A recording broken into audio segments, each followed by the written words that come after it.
D'accord, mes amis, bienvenue de nouveau à cette leçon. Nous en sommes à la leçon 2.3 du mentorat en TIC de janvier 2017. Nous examinons les écarts de taux d'intérêt. D'accord, les taux d'intérêt des banques centrales. Si nous allons examiner une vue macro, cela doit vraiment commencer ici. Et il y a plusieurs endroits sur Internet où vous pouvez obtenir cette liste, mais voici la liste des taux d'intérêt mondiaux des banques centrales que vous pouvez obtenir sur fxtree.com. Il vous suffit de faire une simple recherche Google, et dans les notes du PDF, j'aurai tous les liens pour toutes ces choses. Même s'ils ne figurent pas dans les présentations réelles de votre fichier PDF, comme je l'ai dit, les notes seront riches en détails sur l'endroit où obtenir les informations et ce que vous pouvez en faire. Mais cette liste provient de fxstreet.com. Et ce que vous voulez faire, c'est, lorsque vous regardez la liste, et évidemment, c'est une liste plutôt maigre de taux d'intérêt actuellement dans l'état actuel de l'économie mondiale, mais en général, il y aura toujours un taux d'intérêt plus élevé d'une monnaie par rapport à un autre pays. Et fondamentalement, ce que vous allez faire, c'est simplement chercher une monnaie ou un pays, dans ce cas, qui a un taux d'intérêt élevé. Comme vous pouvez le voir ici, le plus élevé sur cette liste est la Banque de réserve de Nouvelle-Zélande, suivie de près par la Banque de réserve d'Australie, et évidemment, à l'autre extrémité, il y a la Banque du Japon et la Banque suisse, et la Banque centrale européenne à 0.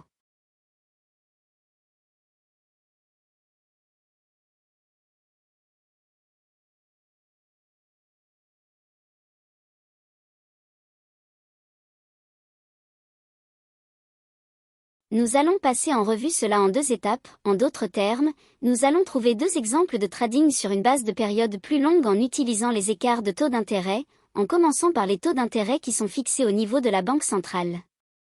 Maintenant, encore une fois, si nous examinons ceci, cela va découler de la base fondamentale qui existe pour acheter ou vendre une devise particulière.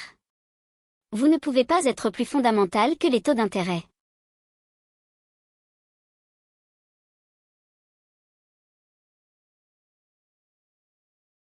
Donc, si nous regardons ces pays, si nous choisissons par exemple une devise que nous voulons acheter, évidemment, l'argent cherche un rendement, il a donc parfaitement sens d'acheter la monnaie australienne ou néo-zélandaise si vous vous attendez à une faiblesse dans un pays particulier ou dans l'économie d'un pays, vous pouvez le voir sous forme d'un taux d'intérêt faible pour cette devise particulière ou ce pays. Banque nationale suisse, Banque du Japon. Banque centrale européenne. Banque du Canada. Banque d'Angleterre. Même la Réserve fédérale, en réalité, se situe vraiment en bas, très bas, de la courbe des taux d'intérêt, selon cette liste ici.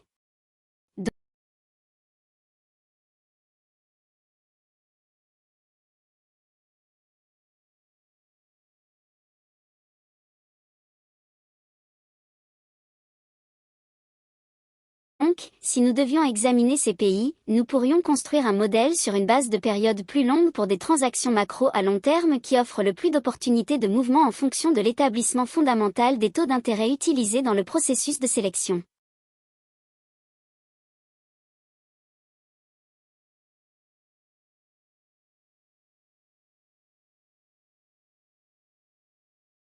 En d'autres termes, les fonds chercheront à trader des devises à haut rendement et les opposeront à des devises à faible rendement. Ils chercheront à acheter des devises fortes et à vendre des devises faibles, et ils chercheront à vendre des devises faibles et à acheter des devises fortes. En d'autres termes, ils vont acheter les fortes payeuses et vendre les paires faibles.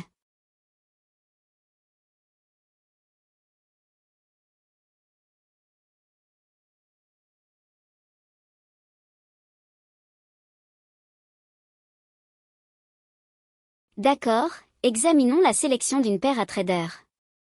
La première chose à faire est de rechercher un pays ayant un taux d'intérêt élevé, puis de sélectionner un pays avec un taux d'intérêt bas. Il n'a pas besoin d'être le plus bas du bas, il n'a pas besoin d'être le plus élevé du haut, il peut simplement y avoir une différence très marquée entre les deux taux d'intérêt.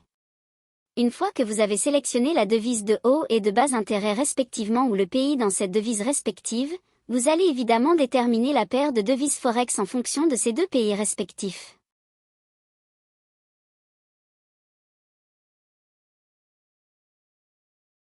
Pour exemple, supposons que le dollar australien soit notre choix pour notre pays à haut rendement avec un taux de 1,5%, et nous allons l'associer à une devise plus faible de la Réserve fédérale, qui est le marché américain, avec un taux de 0,75% ou 3/4 de point.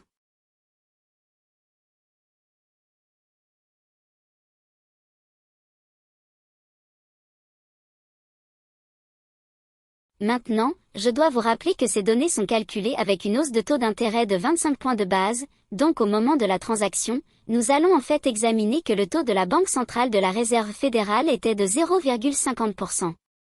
Mais lorsque nous examinons cela et que nous associons cela pour une paire de devises Forex, évidemment la paire avec le dollar australien serait celle que nous examinerions. Une fois que nous aurons choisi notre devise sur laquelle nous allons nous concentrer pour être acheteurs et acheter de la force contre une devise plus faible, par exemple, l'indice du dollar ici, nous chercherons un fort support sur un graphique de période plus longue, car nous réfléchissons à une perspective macro à long terme, nous ne recherchons que de grands mouvements dans une tendance de fond au niveau du fond.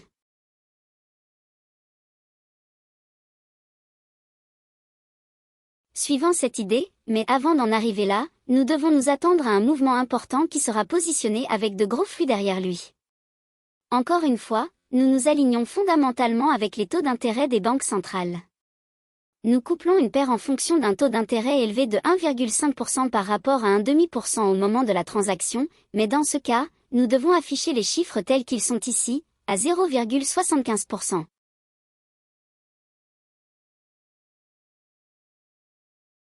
Nous attendons des indices d'argent intelligents montrant qu'il est acheté. Nous avons déjà passé en revue plusieurs de ces indicateurs dans le mentorat jusqu'à présent, mais nous en revisiterons quelques-uns pour cet exemple. La tendance saisonnière et ou l'intérêt ouvert peuvent le confirmer. Voilà nos deux éléments d'outils pour l'argent intelligent que nous pouvons utiliser. Nous n'avons pas besoin de tous les scénarios possibles, il nous suffit d'en avoir un ou deux pour confirmer. Nous recherchons également une confirmation directionnelle de l'indice du dollar américain qui valide la configuration. D'accord, nous allons examiner le dollar australien. Il s'agit du prix au comptant du dollar australien. Nous avons identifié un niveau de support à long terme, un ancien creux à 71,50. Passons maintenant au contrat de mars 2017 sur le dollar australien, qui serait le contrat actif que vous négocieriez à la fin de décembre 2016. Nous allons ajouter ce niveau de 71,50 à notre graphique, et vous pouvez voir que le prix à négocier en tant que support. Maintenant, je vous invite à examiner de plus près ce qui se passe avec l'intérêt ouvert. Comme vous pouvez le voir, l'intérêt ouvert a diminué. Remarquez cette forte réduction ici, cette ligne violette qui chute brusquement. C'est une réduction massive de l'intérêt ouvert. L'intérêt ouvert est un indicateur qu'il y a eu des rachats de positions courtes de la part de l'argent intelligent ou des gros traders commerciaux.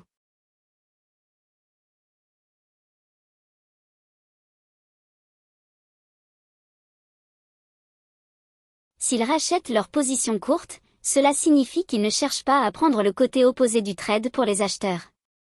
Ils veulent se réajuster parce qu'ils anticipent que les prix vont fortement augmenter. Et c'est ce que vous voyez ici, à partir de ce niveau de 71,50. Regardez l'ampleur du mouvement observé avec le dollar australien. N'oubliez pas que la paire que nous négocions sur le marché d'échange est le dollar australien, AUD, par rapport au dollar américain, USD.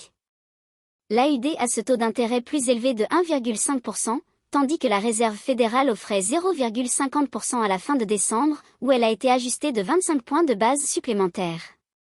Donc maintenant, le taux de la Réserve fédérale est de 0,75%, soit la moitié du taux d'intérêt qui est offert. Générant. Sur la Banque centrale australienne, considérez à quel point cette paire a bougé depuis le niveau de 71,50. Plus de 400 pips ont été observés depuis cette hausse à partir d'un niveau de support à long terme de 71,50. Maintenant, ce n'est pas parce qu'il évolue autour d'un niveau de support à long terme que cela signifie qu'il va augmenter, mais lorsque vous couplez ce niveau de 71,50, qui est un niveau de support à long terme ou un ancien creux, et que vous remarquez également que le marché a connu une réduction soudaine de l'intérêt ouvert, ce qui signifie une réduction des positions courtes de la part de l'argent intelligent, et que vous couplez cette idée fondamentalement avec le taux d'intérêt plus élevé de 1,5% de la Banque centrale australienne par rapport au taux plus faible de 0,75%, ou si vous préférez utiliser le taux de 0,50%, de toute façon, vous obtenez un rendement plus élevé avec la devise australienne par rapport au dollar. C'est pourquoi nous avons observé une hausse aussi nette et pourquoi j'ai parlé de la hausse du dollar australien comme base de notre enseignement tout au long de ce mentorat.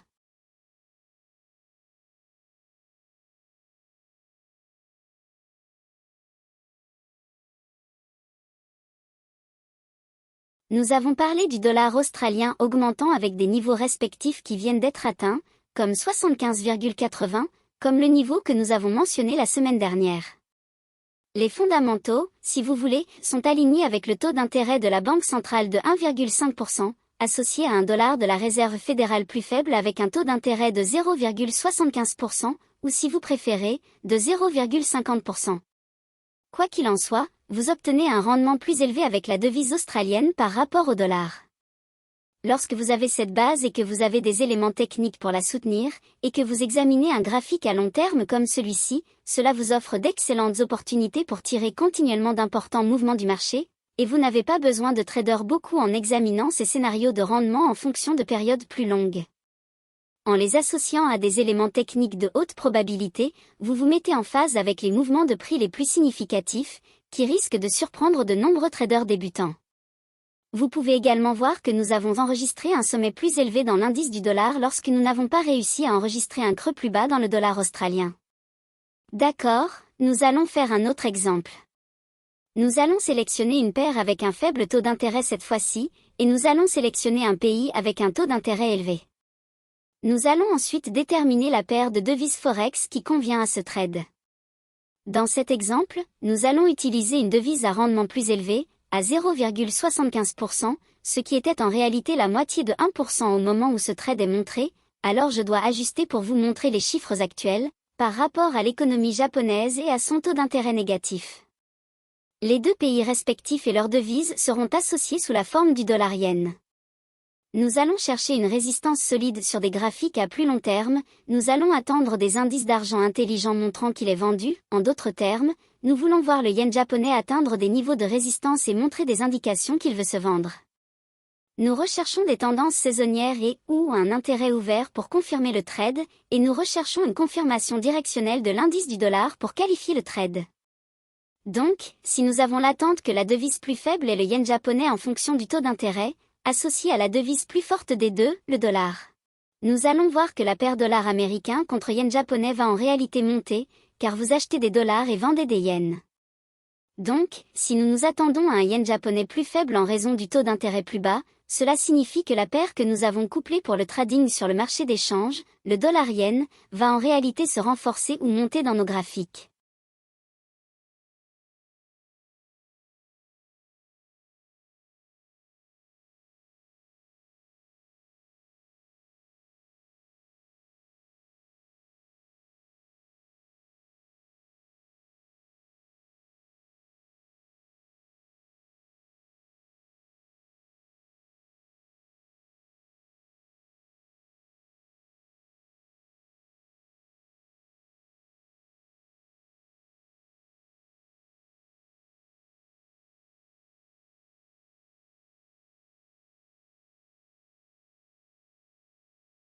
En ce qui concerne les espèces, vous pouvez voir le graphique hebdomadaire ici avec un bloc d'ordre baissier au niveau de 98,00, comme indiqué ici.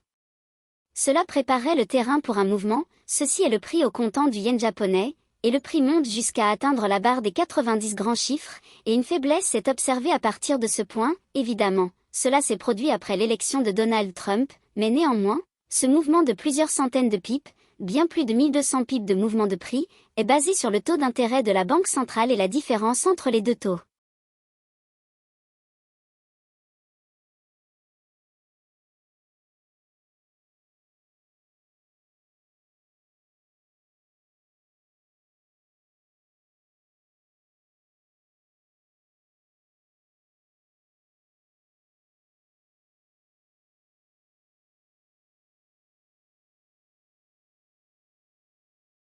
En couplant cela avec des éléments techniques solides, une tendance saisonnière, et la compréhension que le marché était en attente d'une forte volatilité en raison de l'élection, cette forte baisse observée dans le prix au comptant du yen japonais est également due à la compréhension, grâce à notre analyse ou ma propre analyse alors que nous traversions le mentorat, c'est pourquoi j'appelais le dollar yen à la hausse. Tous ces facteurs ont conduit à ces commentaires.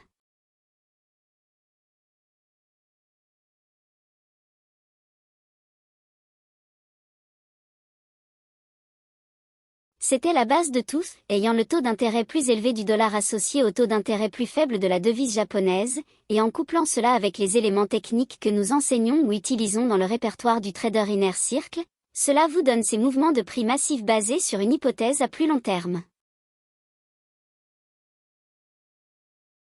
Vous utilisez ces éléments à nouveau, pas pour faire du day trading, pas pour faciliter des transactions à court terme, mais si vous tradez dans cette direction, évidemment vos transactions auront une probabilité beaucoup plus élevée, mais elles sont davantage destinées à être utilisées sur une base à plus long terme, car les grands fonds, en raison de la nature de leur style de trading, sont orientés vers les tendances et vont chercher des raisons fondamentales pour traders des devises spécifiques.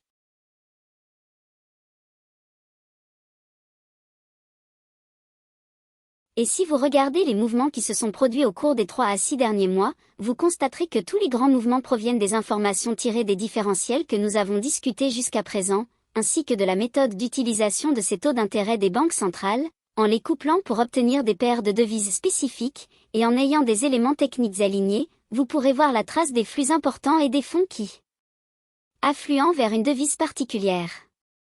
Si vous regardez la paire dollarienne, par exemple, en novembre, vous verriez un fort achat ou un creux dans cette paire de devises en particulier. Nous allons parler davantage des différentiels, nous allons même commencer à parler des écarts de rendement lorsque nous aborderons le swing trading. Il y a donc d'autres informations sur lesquelles nous allons discuter en relation avec les différentiels de taux d'intérêt et les écarts de rendement. Pour l'instant, passez en revue vos graphiques et examinez les différentiels de taux d'intérêt entre toutes les devises plus faibles et plus rémunératrices au niveau de la banque centrale, et remontez sur les 6 derniers mois pour voir quelles paires vous observez. En tant qu'exercice, recherchez des configurations qui se sont produites au niveau de support et de résistance à plus long terme, des idées de flux d'ordres institutionnels, des intérêts ouverts, essayez d'incorporer tout cela également au niveau des niveaux de support, puis justifiez pourquoi, avec le recul, les fondamentaux étaient en accord avec ces mouvements de prix significatifs.